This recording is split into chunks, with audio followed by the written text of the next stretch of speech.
welcome His Excellency, Dr. MOHAMED Ali.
Please be seated.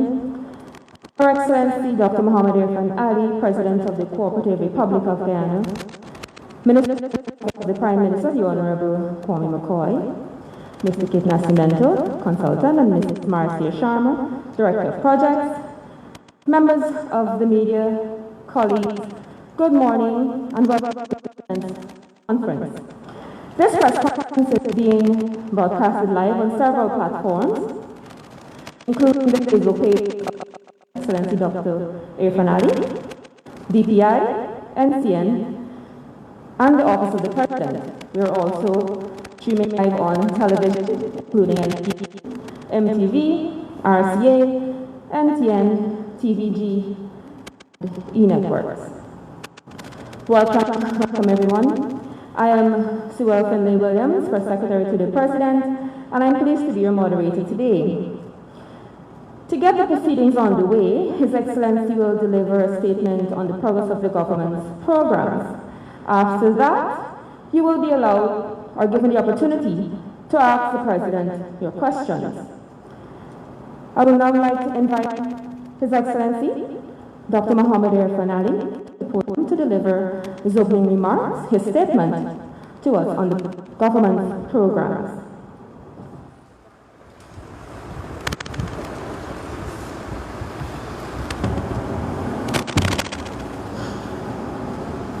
Ladies and gentlemen of the press, it is my pleasure to welcome you all at this press conference and to speak to the nation. We have been in office for 9 months. We took office on the verge of a threatened dictatorship, chaotic mismanagement, and near economic collapse. We have been very busy repairing the damage and restoring our country to economic sanity and progress. We have continued with the APNU-AF's opposition, which refuses to accept the results of a democratic election, refuses to recognize the elected government, and refuses to sit down and work with that government for the progress of our country.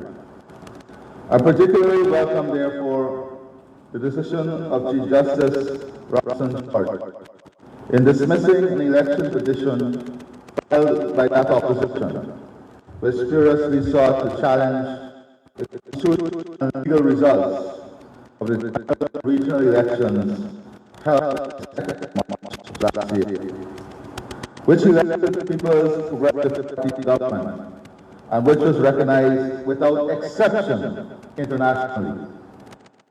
This is the court the independence of our judiciary and the enduring strength of our democracy in a manner and efficiency in which the court conducts these hearings. Even more importantly, the decision arrived by the court for the evidence of the fact that as a people and a country, whatever our political differences may be, these differences are settled peacefully and within the rule of law under which we are all constitutionally governed. So let me take this opportunity to commit my administration to continue to uphold and defend the separation of powers between the legislature the executive, and the judiciary, which is so vital to the functioning of our democracy. To our continuing to recognize of the last election, addressing the huge challenges on this matter. Today, I address challenging times for us in Guyana and globally. Time does not permit me to address you on every and all aspects of my government's performance since taking office, and of course, you will have the opportunity to raise your questions. Let me begin the COVID-19 pandemic is far from an end. Several mutations of the virus constantly challenge the response. Science has concluded that vaccination is the only way out. My government has launched an exceptionally aggressive vaccination program to achieve herd immunity in a short time frame. It has not been easy. As you're aware, sourcing the vaccines is a global challenge, and we have met it head-on. We have made every resource available to get us all vaccinated. Today, our comprehensive response to COVID has cost us, as a nation, billions of dollars. While the government is taking every step to have everyone vaccinated, it is the responsibility of every citizen, though not mandatory, to understand the importance of vaccination. These vaccines come with a shelf life, costs for storage and transportation, which are enormous and will not forever be available. To get back to normalcy, the introduction of a mass vaccination passport is being contemplated by many countries. In fact, we have already seen countries lower entry requirements for vaccinated persons. We here in Guyana will soon have to consider this option. Regardless of whether you have been vaccinated or not, we must all follow the COVID-19 guidelines. We have hoped that common sense would have prevailed in following the established guidelines, and unfortunately, it hasn't. The enforcement, therefore, of these guidelines will be further strengthened and enhanced. It is the determination of my government to take health care and to take care of the health of all of our people. The health sector as a whole is undergoing transformative change. Works are ongoing under the Smart Hospital Program at Lenora, Mabaruma, Letem, and Paramakatoy, while the Diamond Hospital has been reopened. Under the India Grant Program, the contract has been awarded for the design of the West Demerara, Bartika, and Saudi Hospitals Improvement Project. The maternity hospital in Letem is scheduled to be completed in May 2021, while the Festival City Health Center is scheduled to be completed in September. We have already earmarked the land for a state-of-the-art maternity and children's hospital, and discussions are ongoing with different funding agencies for its construction. We are also receiving enormous interest for private investments in healthcare, of which strong local content and involvement is evident. To support this infrastructure, investment in human resources and strengthening of the system is of great priority. Work has commenced on the building of a national patient care management information system. Food security and building our agricultural sector to be the food provider regionally is our priority. The intention of government is to focus our investments in the sector to be globally competitive. We are already seeing results with positive growth in the rice sector through the development of 16 high-yielding rice varieties. increasing yields from 39 bags an acre to between 50 to 60 bags per acre in tested areas, and by the establishment of the Paddy Bog Action Unit in Region 2, 3, 4, 5, and 6. Our commitment to sugar has seen $7 billion allocated to Gaisuku. The corporation has completed a 5-year strategic plan, rehired more than 1,000 workers, and an expression of interest for private participation in the industry saw significant responses, which are currently under evaluation. The government is also supporting farmers with maintenance works in drainage and irrigation, or investment in other crops, has returned substantial earnings. In building our livestock industry, government has invested and will continue to invest in high-quality livestock for improved production and productivity. The fishing and aquaculture industry has seen remarkable expansion, with over $30 million in private investment for this year. Our natural resources sector continues to improve. ExxonMobil yesterday has, for instance, announced the discovery of the Yarrow-2 well in the Stabroek block, which will add to the gross discovered recoverable resource estimate, currently estimated to be approximately 9 billion oil equivalent barrels. The FPSO Unity is scheduled to arrive in the second half of this year, whilst Payara is expected to come online by 2024. By 2027, it is expected that 3 additional FPSOs will come on stream, taking production to 1 million barrels per day. The local private sector is becoming more involved and aggressive in proactively preparing for these opportunities, with expansion and construction of new shore and air-based capacity and the building of our servicing capabilities.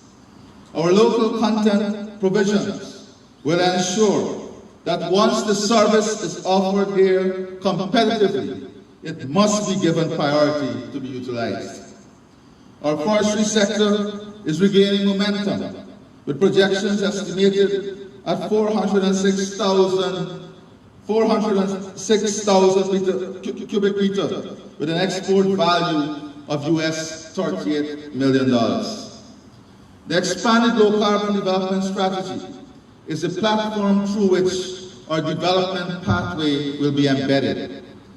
This was recently reinforced at a Commonwealth Heads of Government America's Roundtable discussion. This was hosted by His Royal Highness Prince Charles. The Roundtable discussed how to advance green recovery post-COVID and initiatives to be taken for consideration at the 26th UN Climate Change Conference of the parties COP26 later this year. To advance our participation in the carbon market, we have signed a letter of intent with Emergent Finance Accelerated Inc., a US-based non-profit organization, to sell our carbon credit through credit contract. This agreement has the potential of earning us hundreds of millions of US dollars annually.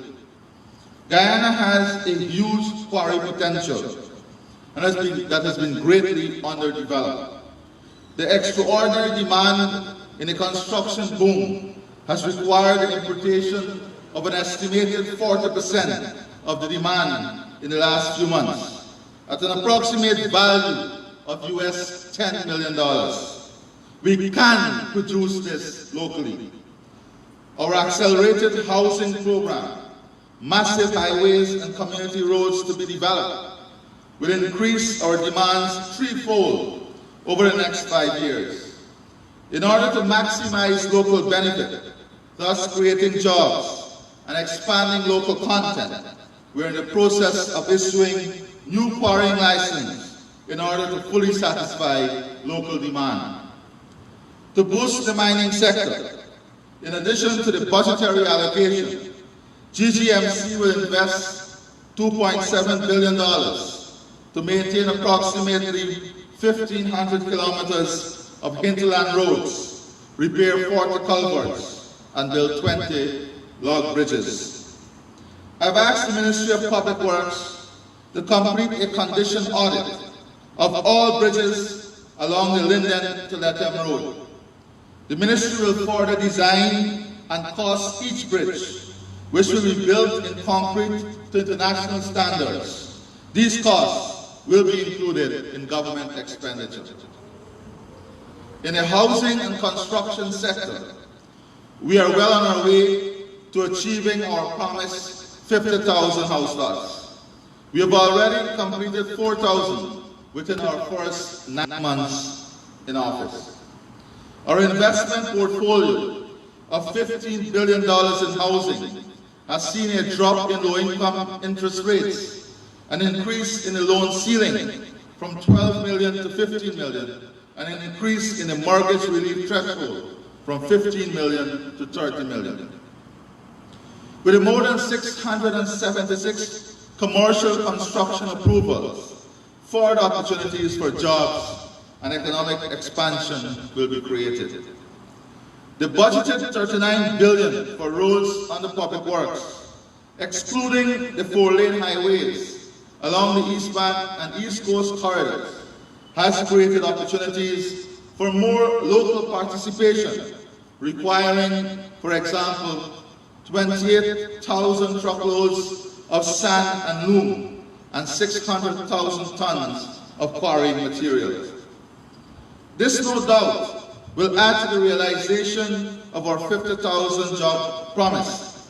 It is expected that by the end of this week, the 9 pre-qualified bidders for the new Demerara Harbour Bridge will be invited to tender. We expect the bridge to be completed and delivered within 24 months from the commencement of its construction.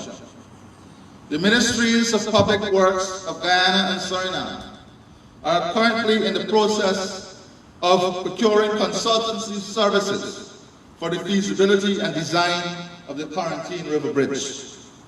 My government's commitment to our forest people is unreserved. We have recommenced the CSO program with more than 1,900 Amerindian youth attached to Amerindian villages. In order to boost food production, we have invested close to $1 billion in hinterland agriculture development. We have invested close to $2 billion in grants to village councils for income-generating projects. Our country's commitment to the protection of our sovereignty and territorial integrity is paramount. We have welcomed the judgment on jurisdiction given by the International Court of Justice, and we're diligently preparing to submit our case for the court by the 8th of March next year, as prescribed by the court. We're deeply appreciative of the virtually universal support received from the international community, especially from the countries of the CARICOM community and from the countries of the Organization of American States. We are horrified by the damage and the sufferings caused to our brothers and sisters of St. Vincent and the Grenadines from the volcanic explosions, and in collaboration with the private sector, we have sent 3 relief shipments. We continue to work with our CARICOM partners as a lead for agriculture in the region in advancing the initiatives for food production and security. Our Foreign Affairs Minister recently participated in a meeting with the U.S. Secretary of State and CARICOM, advocating for a new partnership addressing energy security. Our country is developing at a massive rate, and as I recently told the private sector, we have limited resources in managing both external and domestic threats to our country's security. We have recognized the fact that our law enforcement capacity is challenged by the sophisticated involvement of criminal enterprise, and my government understands the responsibility of meeting the challenge to protect our people their lives and their property. We cannot do this alone. The private sector must be our partners. We look to their collaboration in providing support and oversight at every level. We are now, for example, establishing a management committee which involves the participation of civil society. Last year, we invested some $15 billion in the security sector. We have looked at the stats and under the Ministry of Home Affairs have designed and begun to implement a national plan to ensure that we both have the financial and human resources to comprehensively tackle crime. Very importantly, we have restored and we have strengthened our community policing groups, which number just under 4,000 members.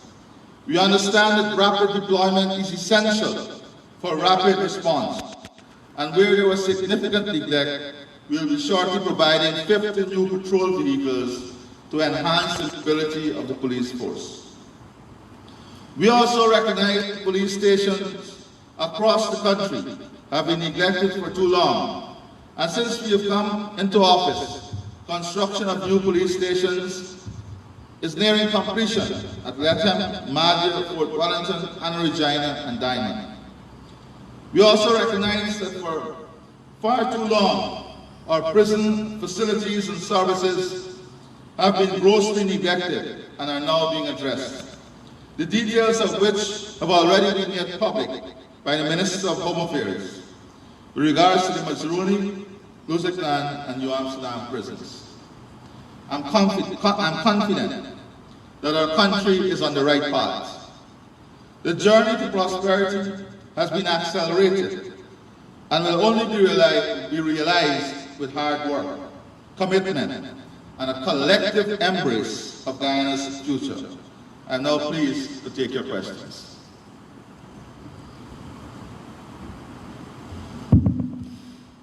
Thank you, Mr. President, for your remarks.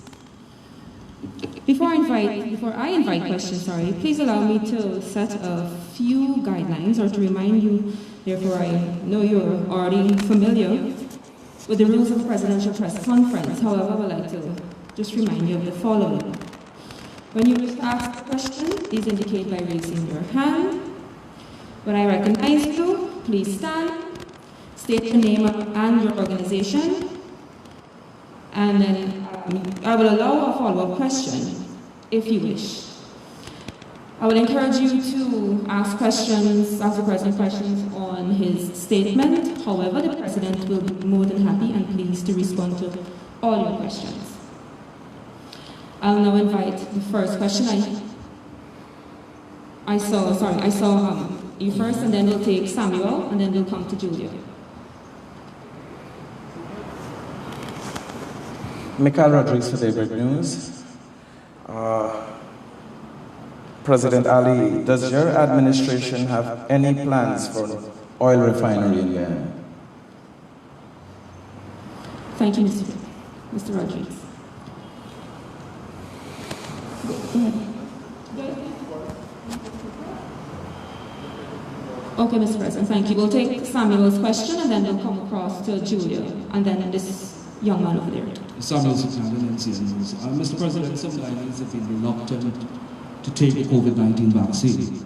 Does your government have any plans to achieve a greater vaccination rate? Thank you, Samuel. Kindly pass the mic over to Julia. We'll take Julia's question.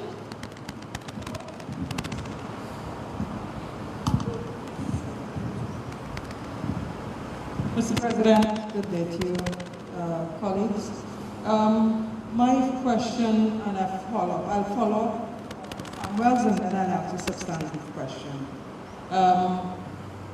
On the COVID program, sir, are you satisfied that the public is getting the best information and education on this program, given the fact that you have said earlier that what you need is a mandatory understanding by all citizens of all that is COVID and why they need to be vaccinated. That's the follow-up on Samuel's question. And I'll ask you my substantive question. Has Cabinet any position on the Guy oil issue? And when are we likely to get Cabinet's decisions that have occurred on those after those weekly meetings? Thank you. Thank you. Mr. President, would you like to respond before we take other questions?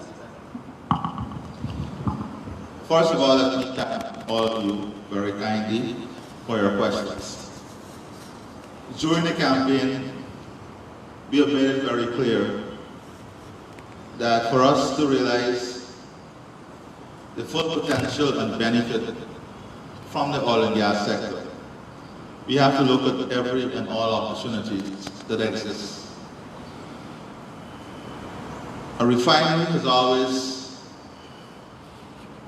been part of the discussion.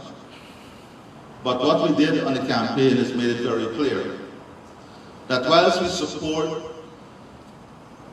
the building of a refinery to add value to our oil and gas sector, we do not support government investing in the refinery. So, yes, we support the development of the refinery. We have received private sector proposal for such refinery, and that, of course, is being looked at by government. The reluctance of Guyanese to take the COVID-19 vaccines. As Julia pointed out, there are many ways in which we are addressing this. First of all, there are a lot of misconceptions out there on the vaccines itself. We have engaged civil society. I think earlier this week, the other political parties were also engaged in an effort to build a national coalition. The private sector also was engaged, the religious community, so that we can have a national coalition encouraging and motivating persons to take the vaccines. But we must recognize that it is not mandatory. Now, given that fact, how do we move forward if there is still resistance? And that is why I've pointed in my presentation to what other countries are doing. The vaccination passport is becoming an essential document to conduct business now. It lowers requirement if you're traveling to some countries. Some countries are now even moving towards removing the mask policy. The mask policy if you have post-vaccination. And some countries are even contemplating a two-tier system. Those who are vaccinated fully and go for public services, you go through the line. Those who are not vaccinated, you have to go through some testing before you get to that service. Some countries are contemplating that right now. We will have to contemplate all of these options at some point, because we cannot take the health, our collective health, put our collective health at risk by a few who do not understand the importance of all of us getting vaccinated to get out of this together. Having said that, I want to thank many members of civil society, even in this very group, the media group, who did an excellent job at demonstrating the fact that they took the vaccine, which helps. All of this helps. So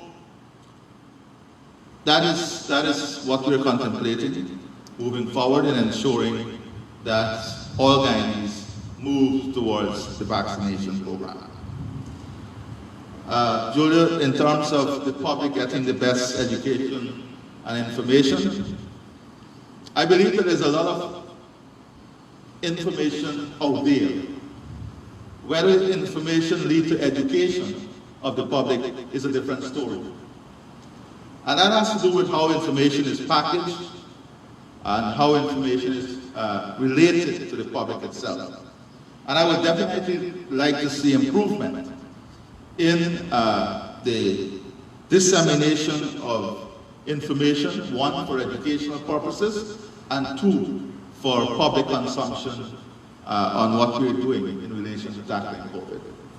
So very frankly, that is my take on this. Cabinet position on the Guyal issue. Well, first of all, let me say that may make three things very clear. One is that no fraud was committed because no transaction was entered into. That's the first thing. No fraud was committed because no transaction was entered into. But what is of great importance to us is to have a review of the system to ensure that the system is rigid and strong enough at every tier to deal with any potential from a company or an individual wanting to commit a fraud. And that is what we're evaluating. We've also made it very clear that all those who had inappropriate contact must be removed. All those who had inappropriate contact must be removed. So that would be my take on this issue. Thank you, Mr. President. Danash? Sorry. Yes, Julia, I want to assure you, the pandemic has really obstructed the normalcy in which everyone operates, the media, the government, the private sector. But I want to assure you that the matter of post-cabinet updates will be dealt with very shortly, and these updates will become frequent at the end of every cabinet. Thank you, Mr. President. Danash, could you pass the mic to this young man over here, and then we'll take Gordon Mosley's question, after which we'll take Nazima. Mr. President, Navindra Siraj, Guyana Chronicle. You mentioned government's intention to enhance and improve the COVID measures in place. Can you say what are some of those specific measures? And also, can you say if there's a direct relation between COVID-19 and the reported increase in the prices and for certain services and commodities? Yeah, that's it. Thank you. Sir, we'll take Gordon's question and then Nazima. Go ahead. Gordon Mosley, News Source. Mr. President, we're meeting here in April, the month with the highest rate of infection of COVID-19, the month with the highest death rate.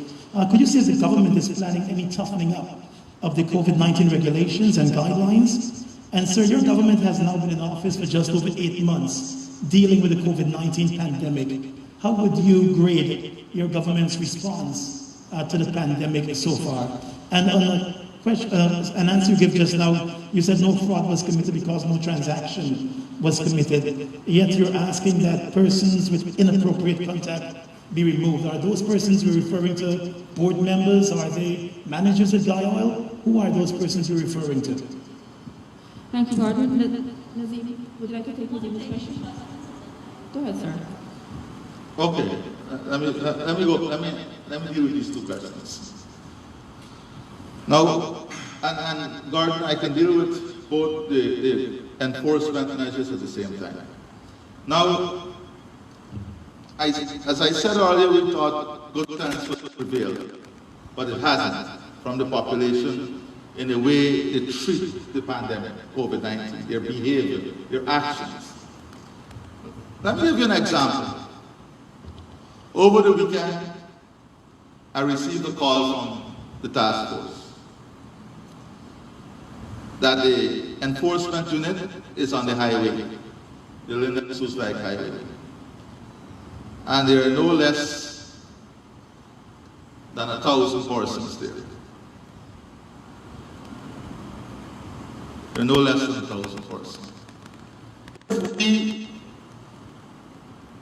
take all 1,000 persons into police stations, we are creating another disaster. I just give this example to highlight to you the challenge we face and the requirement for trying to understand matter. The lives of their family members matter. The lives of people in their community matter. And they cannot be this reckless. They cannot be this reckless. So, I've asked the Prime Minister to discuss with the task force how we now shift the focus on the owners of these facilities and the managers of these facilities. So if the owners and managers allow these breaches at their facilities, then they'll be charged to the full extent of the law. We have to even contemplate, because we don't know how long is the efficacy of the vaccine that is still being tested globally, and we don't know if this is an annual shot that we'll need. So our response in terms of the guidelines and the protocols, that we know for sure, has some long-term period. If you look at the vaccination of countries within our region now, you will see that on an average, we're well below 7% when you take all the countries together. Now, it is not only the vaccination of us here that brings things to normalcy, because we have to interact with the rest of the world, with the rest of the region. We are part of a global and regional community. So, yes, you will see strong enforcement, enhancement of that enforcement. We are now going to add more boots on the ground from the Army and the police to support the enforcement. And we're going to put more resources into this. But the irresponsibility of some is costing us, because we now have to put resources, more resources on this aspect of the pandemic, when we could have used those resources either on the public education and information aspect or in mainstream healthcare. Now, in terms of the commodities, the increased prices for different services and commodities. Globally, and here in Guyana, we are faced with a severe challenge. The first thing is that production facilities across the world are still not operating at their fully optimized level. Some of them are still operating at less than 50%. Manufacturing facilities are still operating at less than 50%. So what has resulted? One, the cost of shipping has gone up enormously. 9 months ago, to ship a container out of China was about $2,500 US. Today, that container is close to $10,000 US. The prices for grains has gone up tremendously globally. And once the prices for grains go up, it affects the cost of feed production, poultry, meat. So these are the challenges you're facing globally. These are factors we have no control of. That is when we talk about imported inflation. These are imported costs we have to take care of that we have no control of. So what we have done by adjusting on the tax side, adjusting on the VAT side, is our local response to cushion and minimize the effect of what is happening globally. We now have challenge in terms of food production globally. Shortages in food production. That's a major debate that is going on. And what is taking place now in large production areas like India, Brazil. You know, Brazil is a major supplier of food globally. And India and Brazil, they're having the greatest impact. COVID is having the greatest impact there now. So of course, we will see added pressure on commodities, price, and the price of services. But I want to also say that whilst we work in partnership with the private sector also has a responsibility, social responsibility, to adjust margins, to help the consumer. And we are hoping that the private sector would help also, and not only the government policy and measures in addressing this global issue. And to answer your question directly, Gordon, there was an evaluation, there was a performance evaluation conducted, and the CEO was asked to go on leave because of performance-related matter. He subsequently resigned because of that. He stays resigned. The board member, Blair, and I've asked the board member Blair be removed, and the staff, I think Sean, that staff will be removed because he was on probation.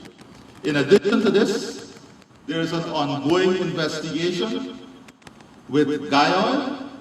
There's an ongoing investigation with Guyol where $300 million in fuel is being investigated in the Army, where they had great mismanagement. The Auditor General had raised that. The investigation, we have an investigation ongoing also with companies collecting fuel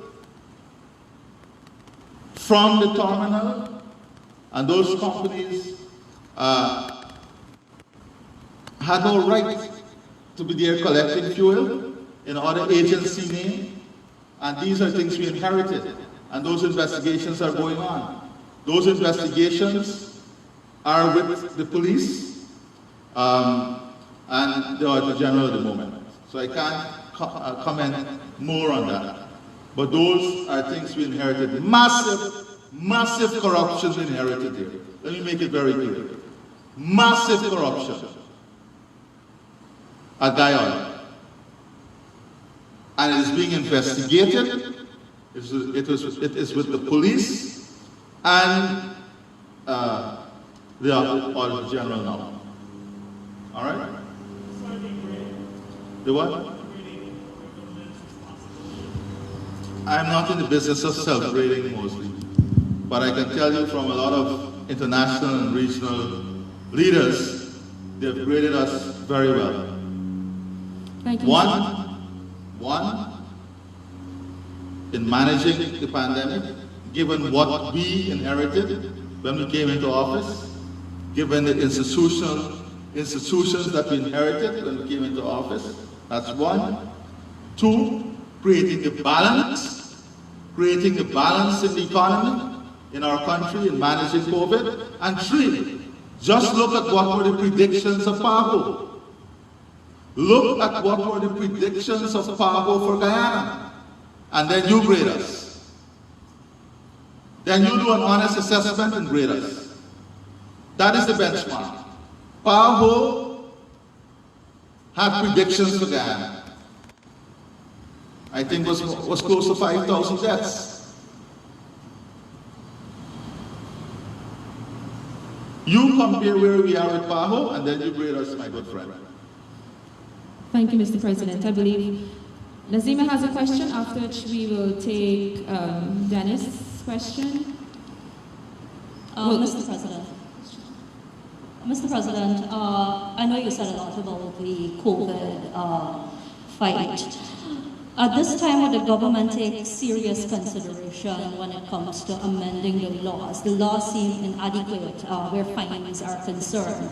And sir, any consideration to reviewing the curfew as it is? Also, Mr. President, are you satisfied with the plans for the CARICOM-wide response to the pandemic? It seems like every country is going alone on this journey. I know at some point in time you and several other heads had discussed tackling this as a group.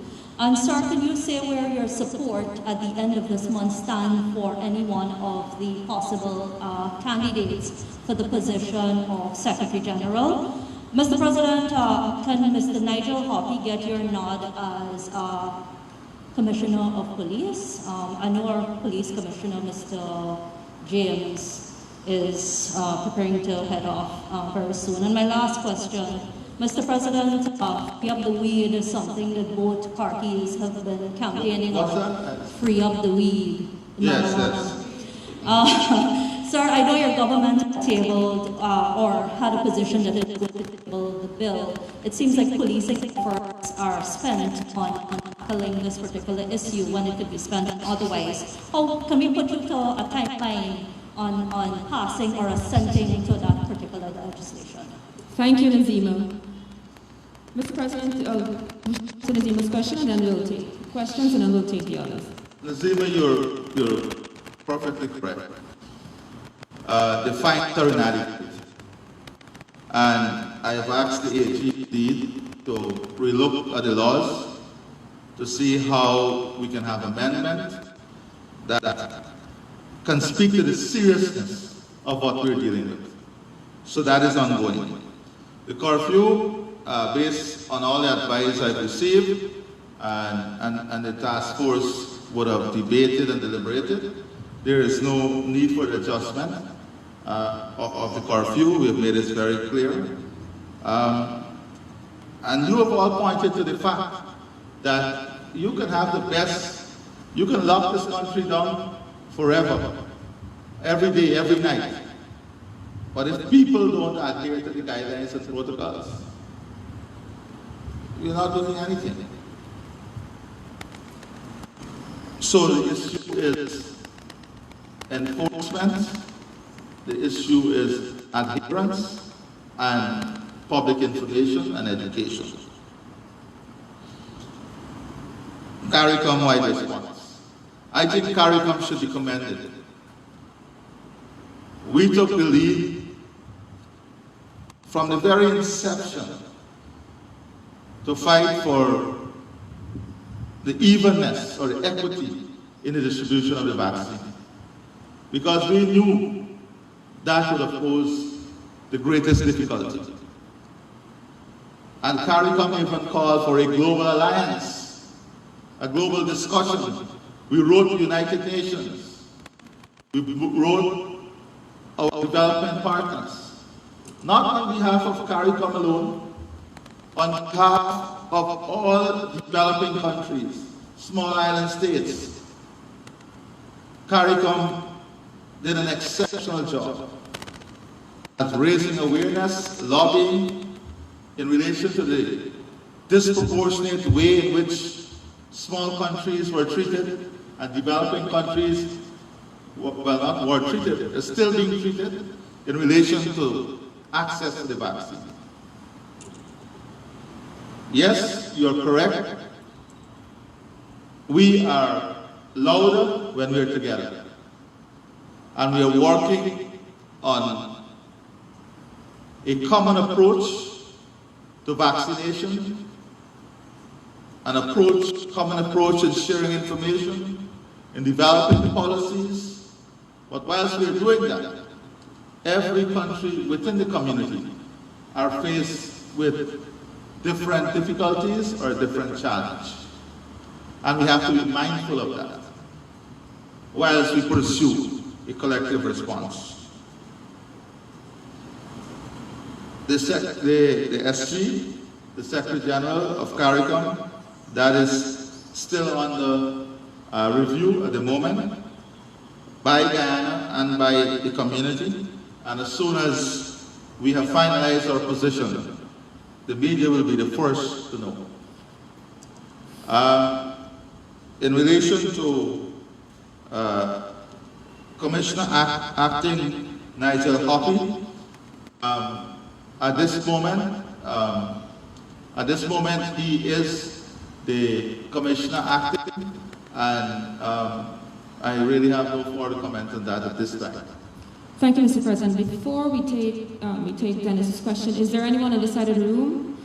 So Kaiser News, all right. Kaiser News, Starbuck News, Guyana Times. All right, and then we'll move from there. I'll come back. Dennis, please present your question. Which one? Sorry.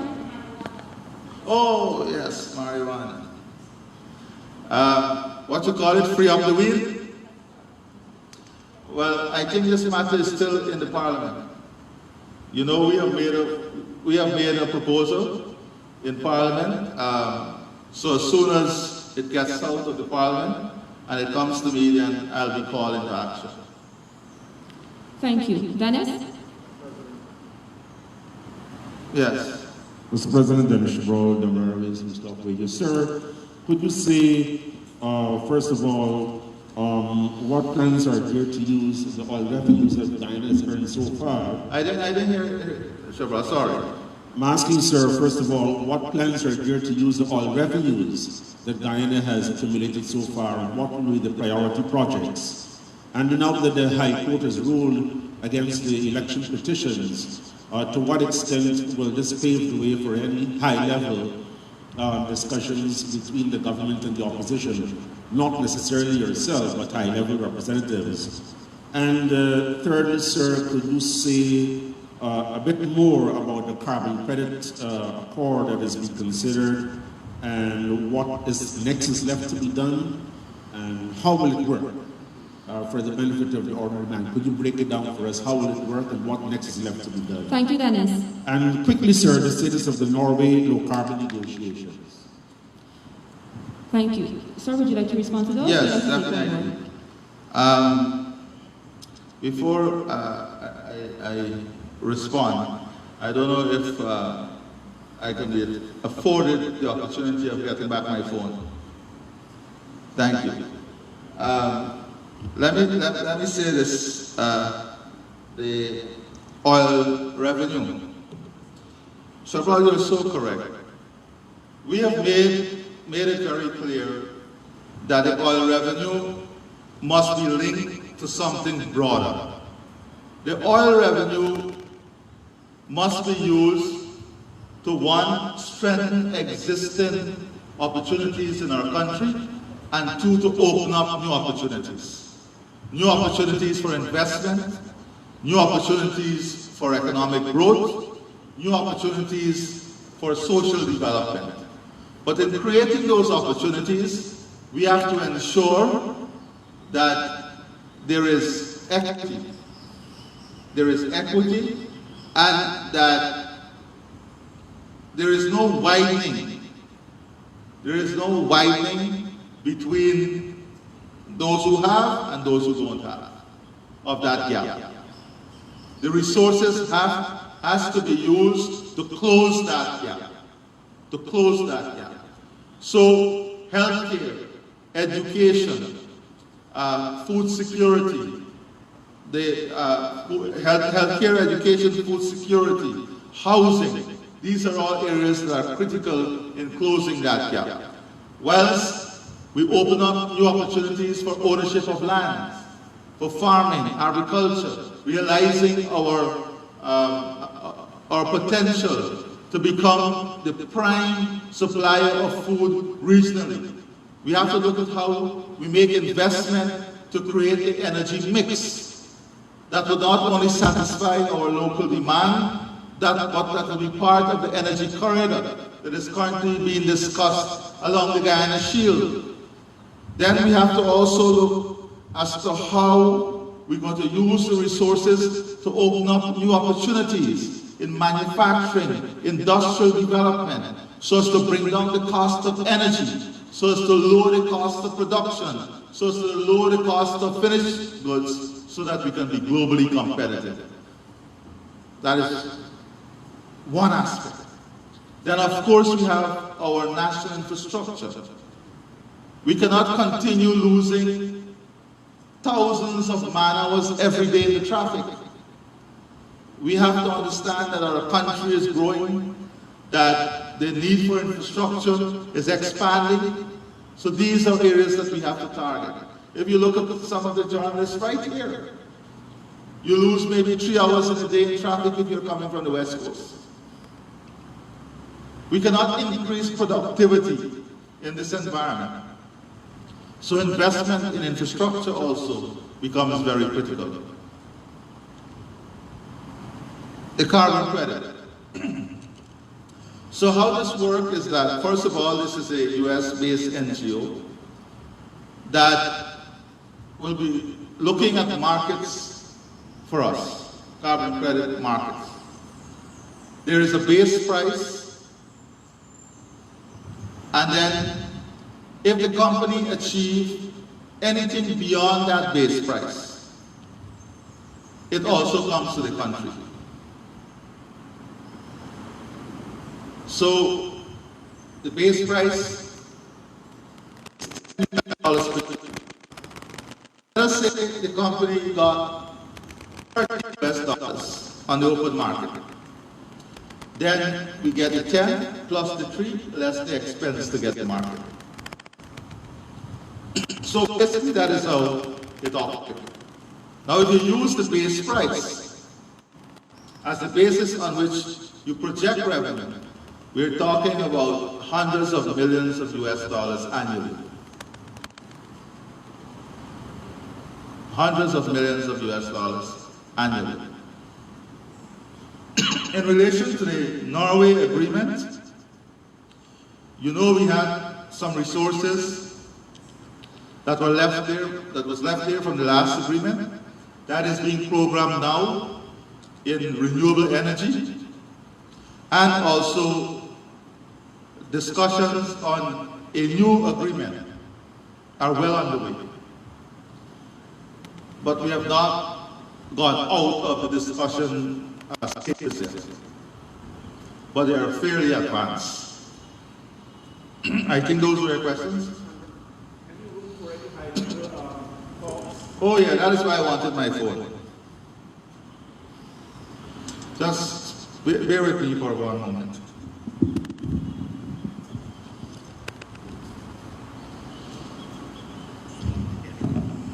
We will appeal this every level that justice is delivered to us.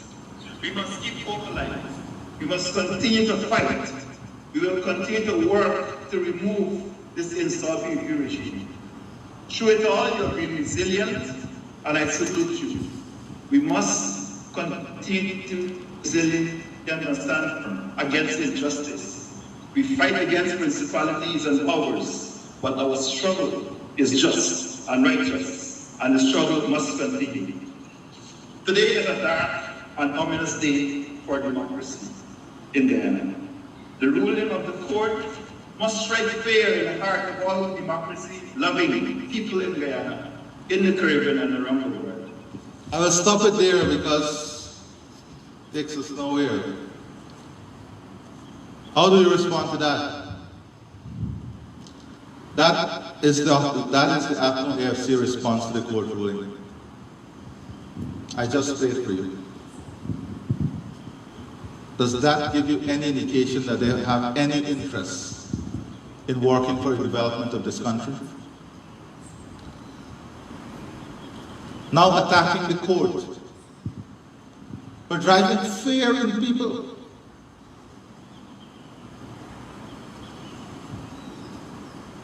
I think that answers the question. Thank you, Mr. President.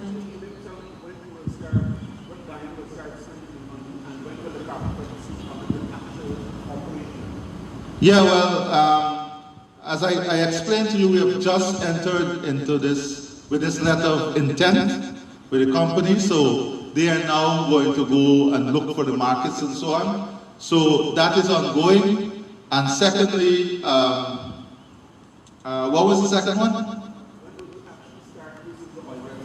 Okay, I outlined to you the template in which we will utilize the revenue.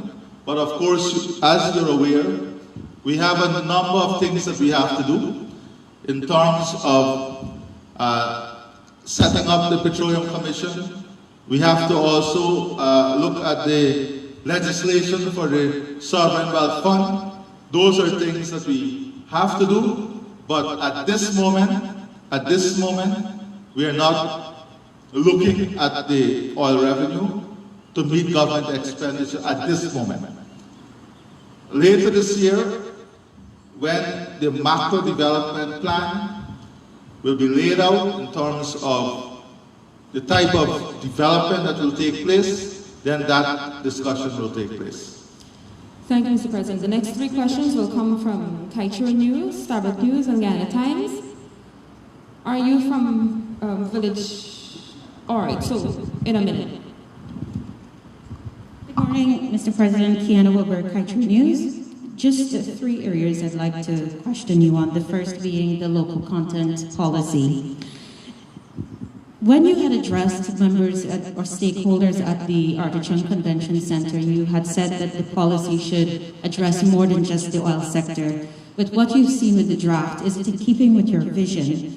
And secondly, to your question, to the statement you made in your opening remarks about the need for local businesses, once they are competitive, to be chosen by oil companies for products and services. One of the complaints that we've been getting in the media is that it's quite difficult for local companies who are now trying to break into the oil sector to actually be competitive against international companies that are also bidding for some of these contracts. How does your government intend to ensure that the policy creates the environment so that locals are not ostracized or stymied in their efforts to compete in the sector? I'd like to turn my attention to renewables.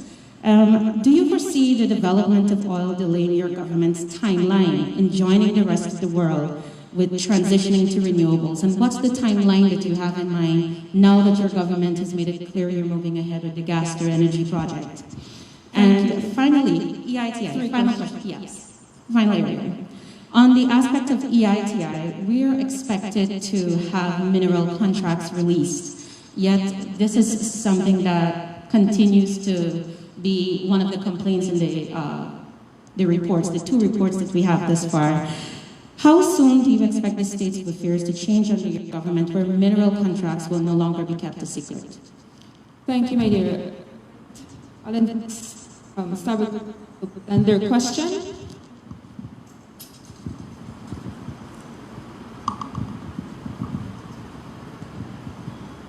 Marcel Thomas from the Starbuck News.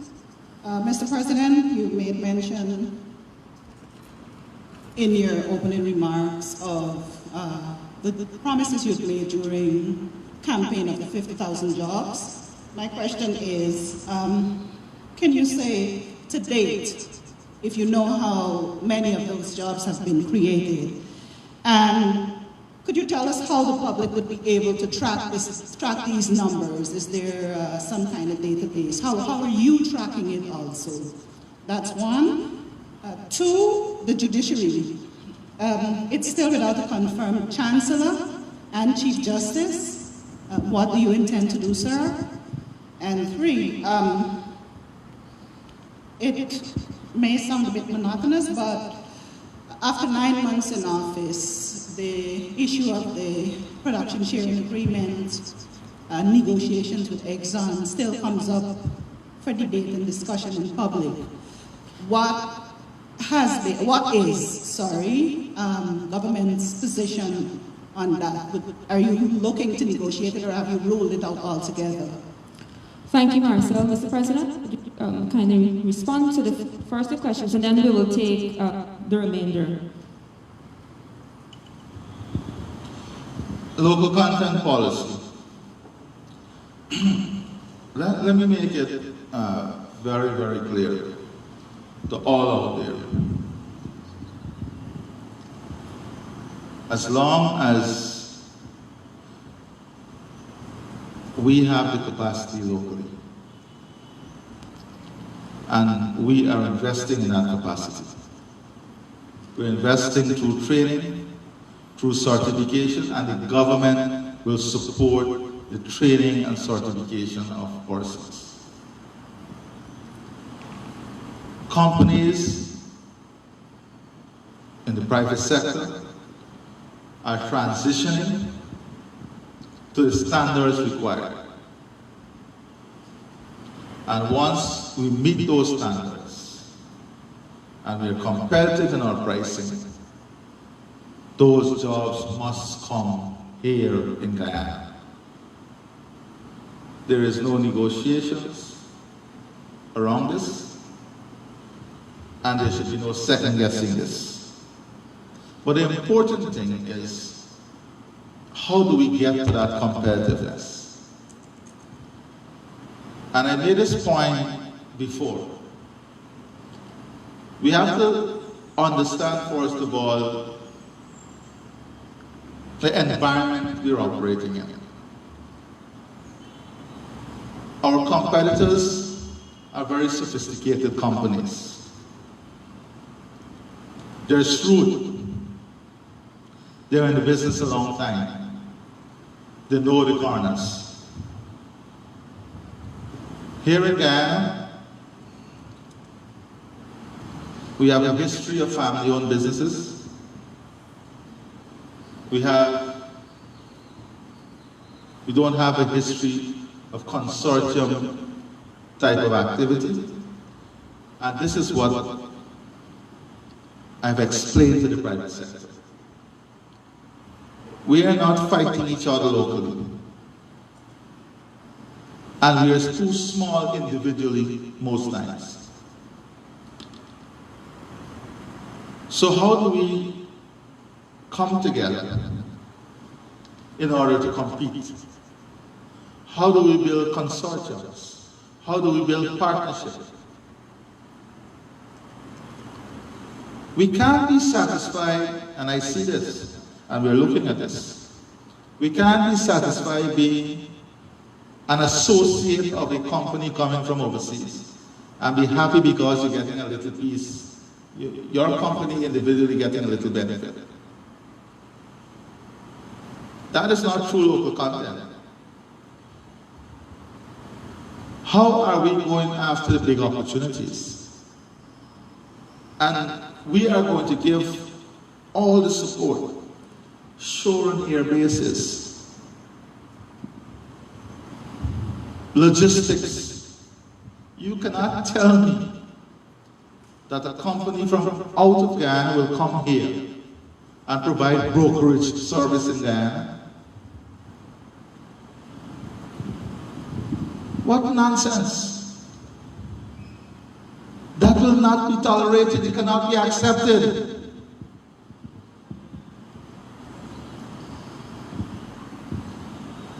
But what needs to happen? You see, logistics require a company to be flexible and nimble, to provide varied services. So if you're providing the service to the company, you have to have a health arm, a brokerage arm, a transportation arm, and that is what we have to develop. And that is the type of capacity we have to build in order to get that competitiveness. There has to be a frank discourse. And I've made this clear at the convention center. The oil companies must make it very clear what are the requirements for every service that is required. We must have an assessment as to where we are in meeting those requirements. And then together, as government and people, we build a system to fill the gap so we meet that requirement at the shortest possible time. And if the oil companies themselves are keen on the development of the country that is supporting their investment and giving them a return on the investment, then they must also be keen on providing opportunities for that country. Now, this is not to say, because we must be real, there are things that we don't have the capacity to do. This is not to say we are closing out external investment. We welcome external investment, but we also want to see some of those investments in the transformative aspect of our country. And that is why we'll be paying so much attention on addressing other potential in our country. Ecotourism, energy, tremendous opportunity, food production.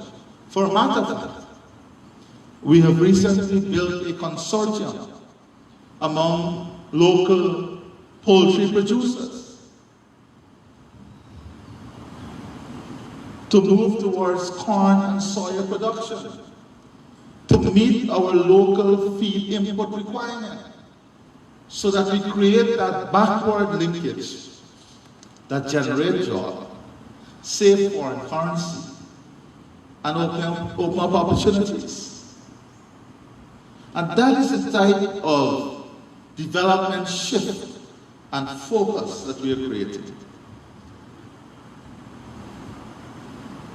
So that is what I want to say on competitiveness.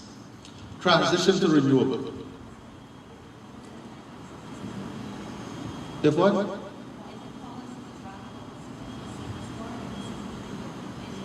Yes, the policy that will move forward will definitely be keeping with that vision, right? That I spoke of at the convention center and I continue to speak of.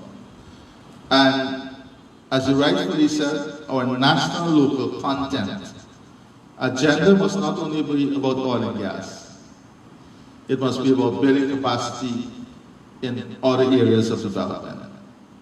Now, transitioning to renewable. We had some initial discussion on time frame, and I would not want to give further elaboration on the time frame until we are fully prepared for COP26. Because discussions are still, internal discussions are still taking place on that. But let me say this about renewable energy. We have to look at renewable energy not only in the context of Guyana. Later this year, we're expecting to have a meeting between Brazil, Guyana, and Suriname to look at the energy corridor. Because, as you're aware, Suriname also have a lot of development that is taking place in the oil and gas sector. And we have to look at what the net output would be and what it means in supplying northern Brazil and in supplying French Guyana. So our energy mix would be broad and comprehensive beyond our shores. Our energy mix also must take into consideration the development path that our country is taking. And that is manufacturing, industrial development. That is the provision of more services, hotels, the need for more power, and secondly, the cost of that power. Because our plan is to bring down the cost of power by by at least 50% before the end of this 5 years. And I'm happy that you raised the question too of the gas to shore project, because sometimes we have a misconception. The gas that's coming is only one aspect. That is for the gas plant, the energy plant, the gas energy plant. It is affiliated gas that is coming from a well. It is not a gas well that is being developed. Of course, we know that potential is out there that has to be evaluated, and that speaks to the development, massive development opportunity in expanding other areas. So I just want to make that difference very clear as to what gas we're talking about now. It's not a gas field gas, it's affiliated gas that is coming on stream. Now, local content. Yes, the EITI. You would know, and if we are to have a fair assessment, you would know that we have been very open since we came into government. We have been sharing documents, we've been sharing contracts, we've been answering questions. I think, no, 2 years ago, I know the Vice President would have met with editors and media owners to discuss the very issue of gas to shore. And we have no issues in sharing information. And that is a commitment that we made in our manifesto. That is a commitment we made to be open. So this is something I will look at that you would have raised, and definitely we will get back to you. In relation to the judiciary, the jobs, let me say this.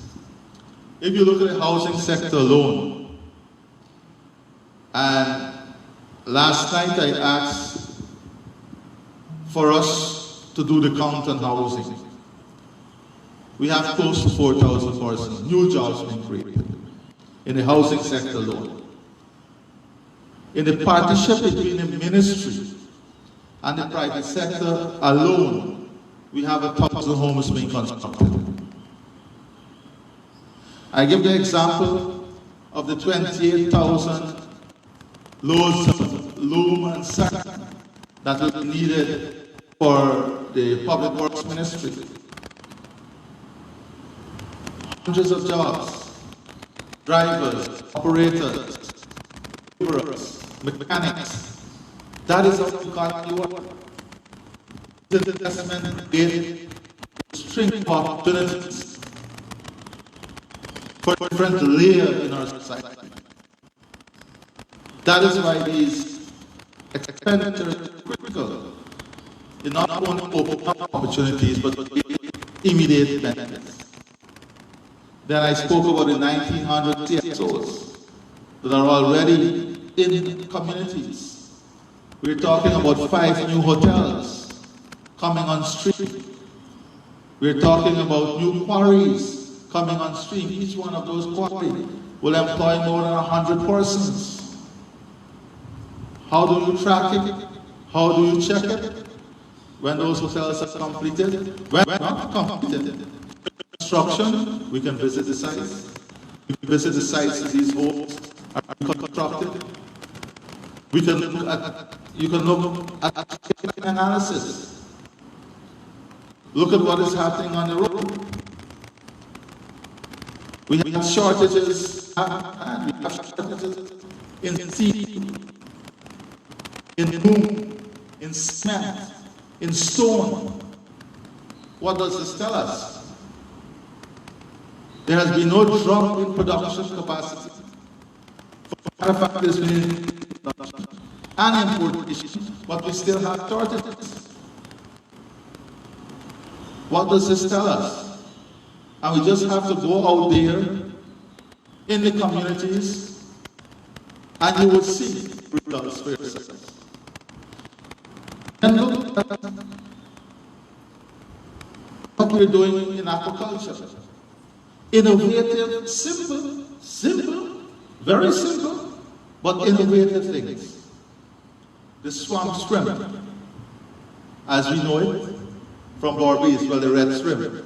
Julia, you know the shrimp? The red shrimp from Barbados that you put in the bhaji. Where are you from? Northwest, so you got good crop. We got to talk about the crop production. And ginger. But let us add, the swamp shrimp from Barbados has a natural market in the diaspora that we can't supply. We couldn't even supply 25% of the market. So what we have done is that we have set aside resources, I think close to $380 million, close to $400 million, to develop that industry that will increase production by almost 300%, to enter into that new market, to help the farmers in Cameroon. We're investing in long boom excavators with pontoons to secure them from flooding and to open up opportunities. The coconut industry is a major industry. So all of these things and investment are linked to job creation, into the opening up of opportunities. The judiciary, Just following up on that same question, I wanted to know if you had an idea or an average of how many jobs have been created, and if there is like a formal data collection system that will be able to monitor over time. Definitely, because it's important for me too. And that system is being put in place. That is why I can tell you about housing. I can tell you about all the government expenditure, public expenditure, and the jobs linked to those expenditures. But the private sector, only last night you were talking, the private sector now has to also add their input into that. Because a lot has been going on in the private sector. Expansion of shore bases and so on. All right? Now, the judiciary.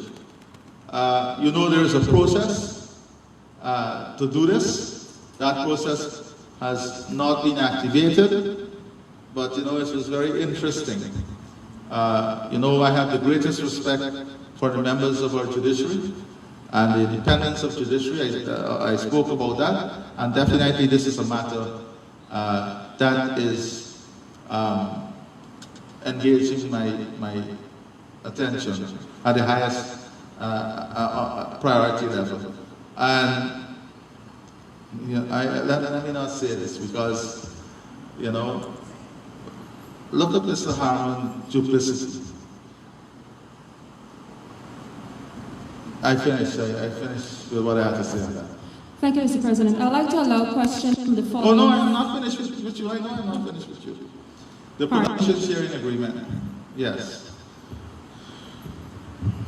You know that in Payara, we had a commitment that whatever we do, we'll make public.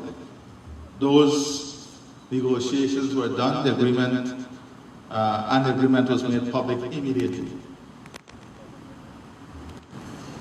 In relation to the strengthening of the old agreement, we have committed to ensuring that we maximize the benefits, that we ensure that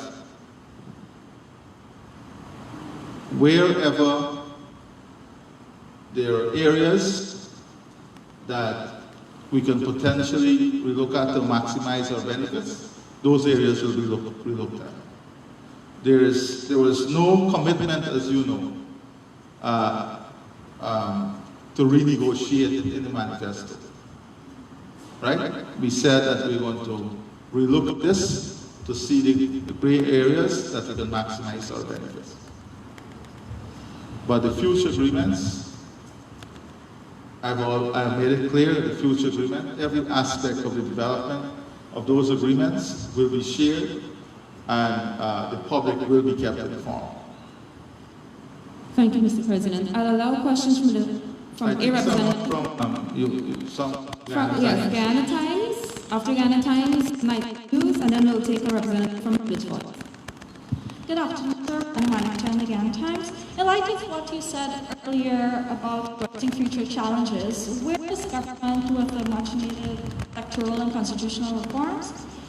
Sir, several Ghanaians in St. Vincent and the Grenadines have indicated they want to return. Can you say what is being done on government's end to facilitate this? And are you satisfied with the progress that has been made on the gas to shore pipeline and the financing arrangement? Also, what are your views on Exxon co-owning the project? Sorry. And when will Guyana resume the sale of oil blocks? Sale of what? Oil blocks.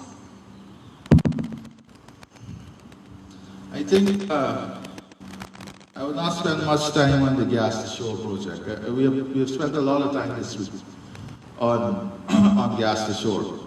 I don't know if you attended, but I'm sure you had representation there. So you just refer to your notes on gas to shore. Electoral and constitutional reform, this is difficult.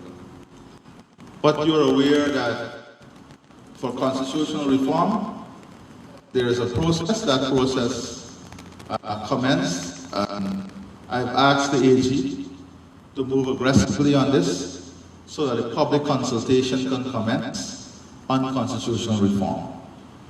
Constitutional reform must come from the people, and as soon as that process commences, it will take us down the journey of constitutional reform. Electoral reform, I know there is a lot of work that is ongoing now. A lot of international agencies that are in discussion both with GCOM and different stakeholders, and also, but more importantly, we as a people, we have to start the discussion on electoral reform, but that is high on the agenda. Also important on that agenda is the strengthening of GCOM and the internal reform of GCOM itself, so that we can have the best professionals in there managing and running elections. The oil blocks, we made it very clear, the process in awarding new oil blocks will be very, very much different. It will be an open public process, and when we get to that stage, it will be a public open bidding process. There will be no, we'll be looking for the best offer in an open public way.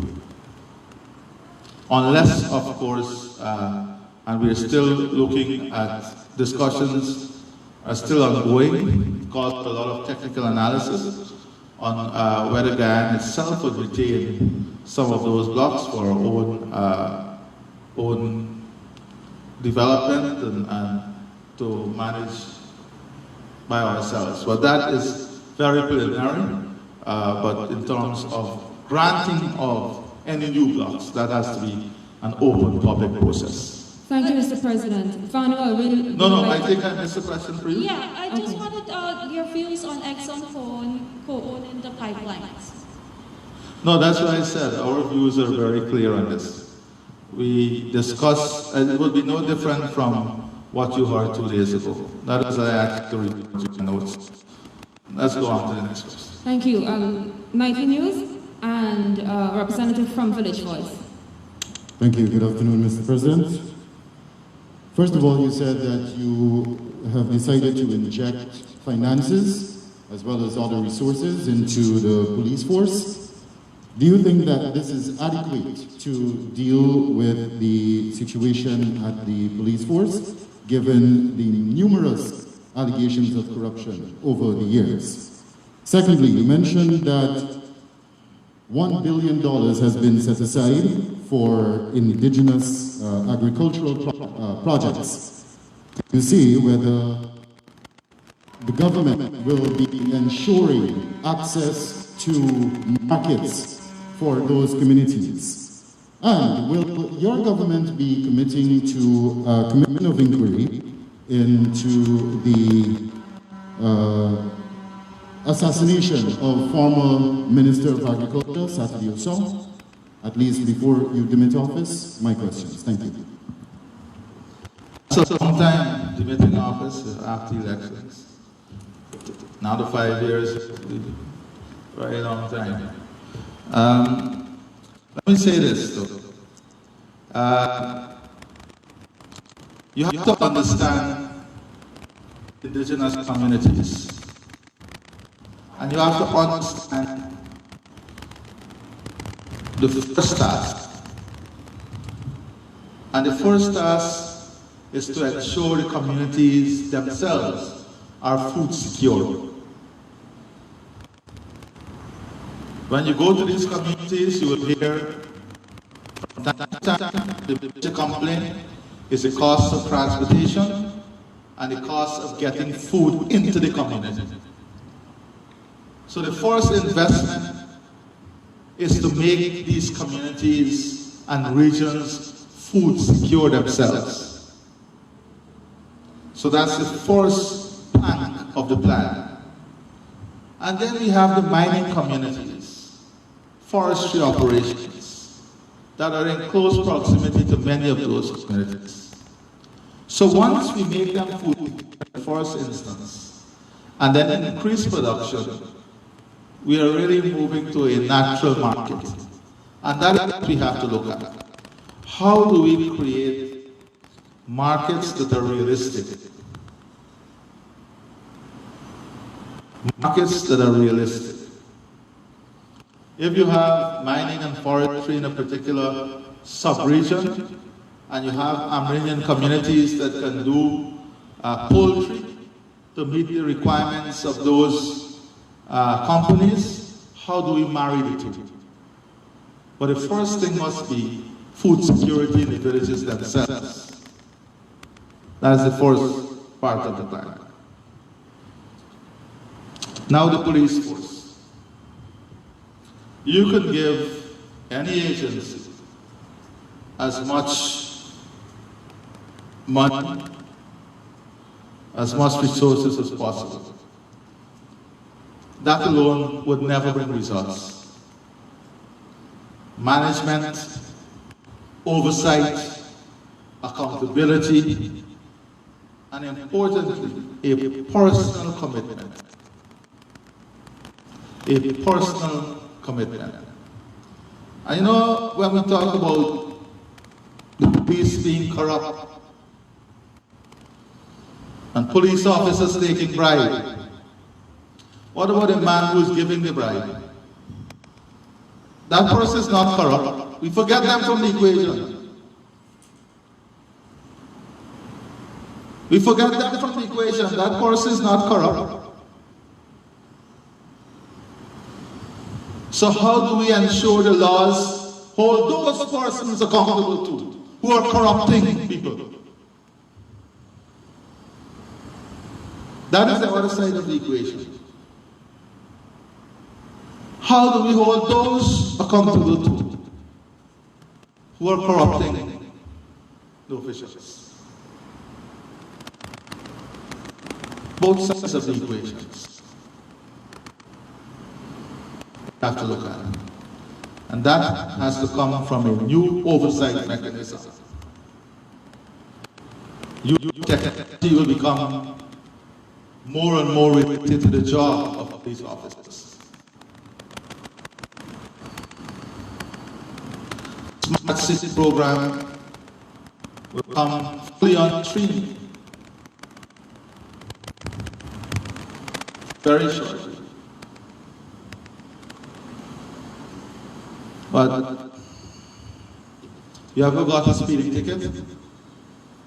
You ever speed in your life? Driving?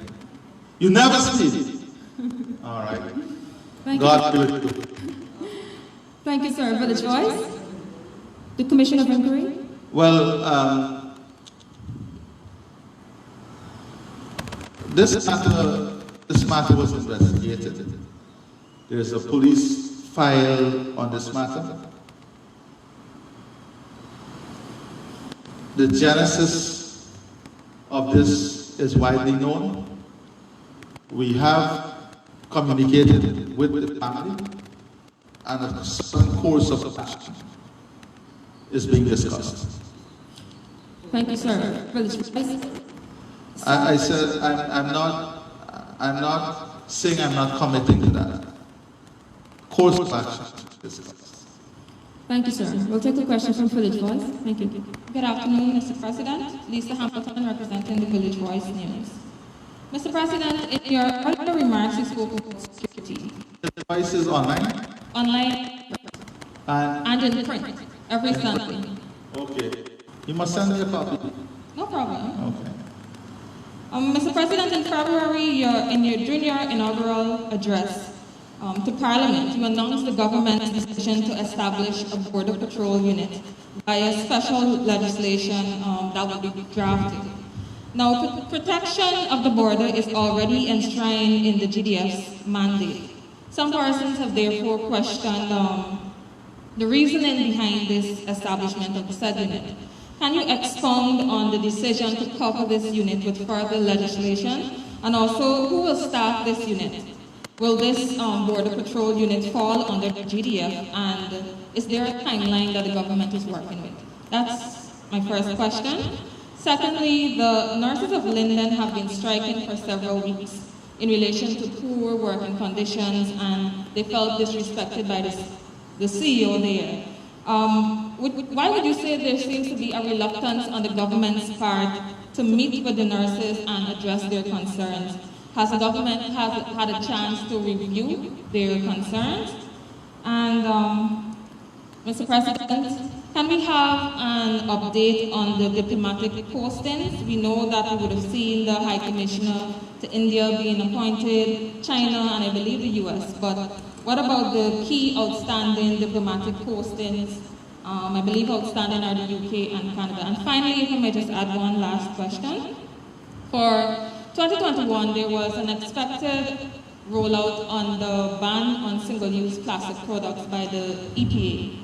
I spoke with the EPA and they said that the directive in that regard is within the office of the President. So I'm wondering if that is still on the agenda, given that the tourism industry cares a lot about that, as well as City Hall and other persons.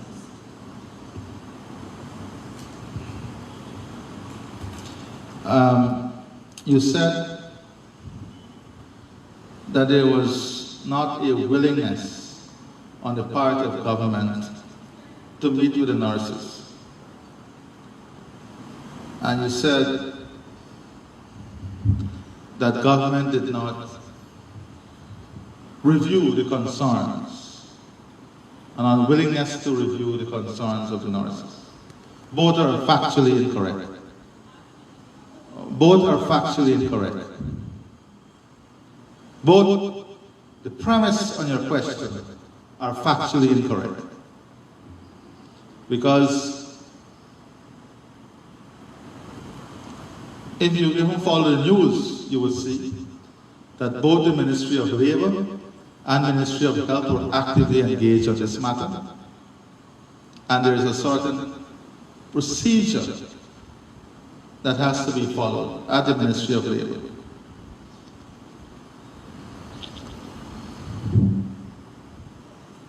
And working conditions. We are trying to improve the condition of work all over the country.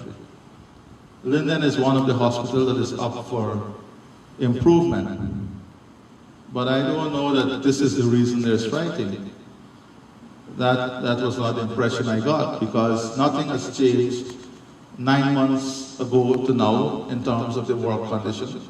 For a matter of fact, it got better because they have access to protective gear and everything. So I don't know, now you're bringing information, new information to me.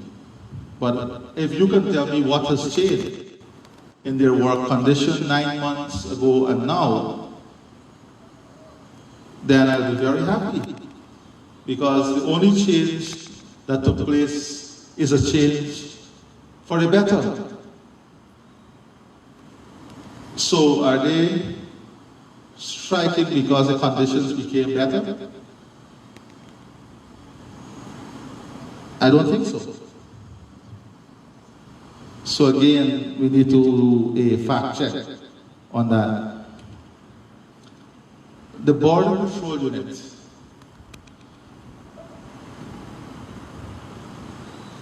I haven't seen the type of questions you said are being asked about the unit itself. But supposingly those questions are asked, the responsibility legislatively, in terms of and constitutionally, in terms of our border, the protection of our border, lies with the Army, as you hear. Nothing would change that. Nothing would change that. All over the world, you have border patrol units. Those units are community-based and would help in information gathering, intelligence gathering, data monitoring, and that information will be fed into the system that enhances our ability to proper police and protect our borders. And yes, the legislation that would make this distinction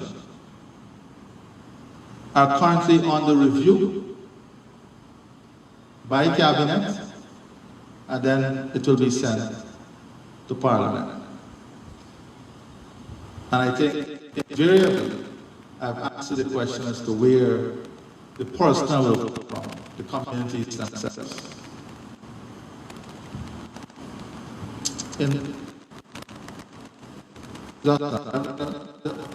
Yes. In terms of the ban on single-use plastic, there is a transition period.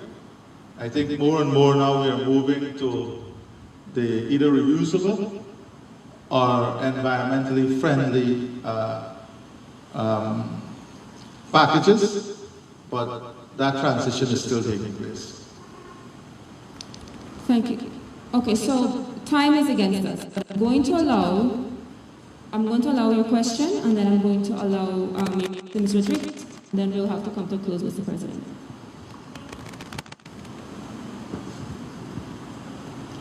I understand. Sir, I heard all you said based on the recording. On what? With the recording played, I Yes. understand the message being sent about engagements with the opposition, but I would like to know how you intend to work out or work around certain engagements that are enshrined in the Constitution, like for the appointment of a new police commissioner, etc. If I'm to turn my attention to GYEITI, the presence of that body is not felt in Guyana. Since you take over, I haven't seen any changes there. They still have the same chair and things are going on as normal. Do you have any intention on making GYEITI stronger for the benefit of Guyanese? And my final question has to do with Venezuela. A few weeks, months, probably a month and a half ago, when we saw the fighter jets, Guyanese were taken by surprise. But it should not have been that way, because about 2 to 3 weeks prior to that, Venezuela had on their accounts, their online forums, that they intend to up the pressure on Guyana. They appointed a special commission for defense of Guyana's river territory, and decisions were made at the level of Parliament to do certain things, yet Guyanese were taken by surprise. Is there a decision made by a government not to inform Guyanese on what is going on so that they can be prepared and be on the lookout for certain occurrences? Thank you for your question. Mr. President, respond and then... Kiana, Abina, sorry. Kiana, it is very unfortunate that you would say that we are not keeping Guyanese abreast. On every occasion that there was any activity in relation to the Venezuela issue, I addressed the nation. And I don't want to say much on this issue, because this is a sensitive issue that has to be managed in a particular way. And I think Guyanese understands that. And in understanding that, one thing for sure is that we're all on one on this issue. And whilst you may say Guyanese were surprised, I think many Guyanese were not surprised too. Many Guyanese were not surprised too. Because I pointed to the very fact, before that sighting took place, I pointed to that very fact of the threats that were made. We wrote to the United Nations Secretary General, we got CARICOM involvement, we got CARICOM to issue a statement, we got the UN to issue a statement, we got the OAS to issue a statement. So that is it on that issue. Why is it that I have to work around Mr. Harman? I don't understand this. Why is it I have to work around Mr. Harman? I played the tape of this man who has absolutely no respect for anyone, including the court, making damaging statements, and then I am called to ask why I don't work around him.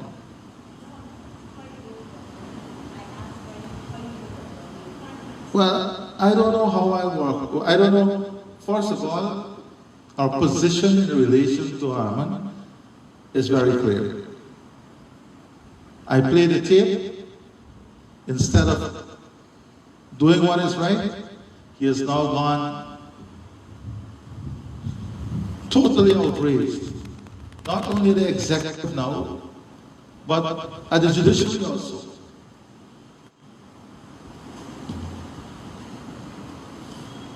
Not only the executive now, at the judiciary also, but three separate arms of government. I can speak for the executive, and I've spoken for the executive. Yes, to move on. The EIT. I answered the EIT. What's that? Oh, okay. So, as you're aware, there are no commercial flights out of St. Vincent. We have been in constant contact with the Honorary Council there. We've been providing support to the Guyanese community, and we've been receiving feedback. And every action in relation to the request of those Guyanese will be facilitated as far as possible, once practical. Thank you, Mr. Rodriguez. Yes, well, I think I answered the question on EITI earlier, but strengthening of EITI, that is of course part of our manifesto promise. Yes, we have not moved on everything as yet in government. We have not moved on everything. It's only 9 months. There was a lot to be done. We have to get the country settled. We have to get programs up and running, but these things will come. Thank you. I can't say that now, but when we look at the improvement and what will be done, all those changes, if necessary, will be made. Thank you. We must move on. We'll take Mr. Rodriguez's question. Mr. President, a lot has been said about oil and what your administration is going to be doing, pipelines and otherwise. There's a lot that's going on in the world as it relates to oil, positives and negatives. And what is the real worry of the citizens of this country is what your administration, your government see as the main source of projected non-oil growth in the economy, and what specific actions are your government going to take to ensure that this expected growth is realized? Well, I spent much of my presentation addressing this very issue, the issue of non-oil growth. I spoke about the agriculture sector, how we make the agriculture sector competitive, how we'll target the regional market, how we'll expand new opportunities. We spoke about reducing the cost of energy that would make us globally competitive in developing a strong industrial and manufacturing sector, with value-added agro-industries being a major part of that.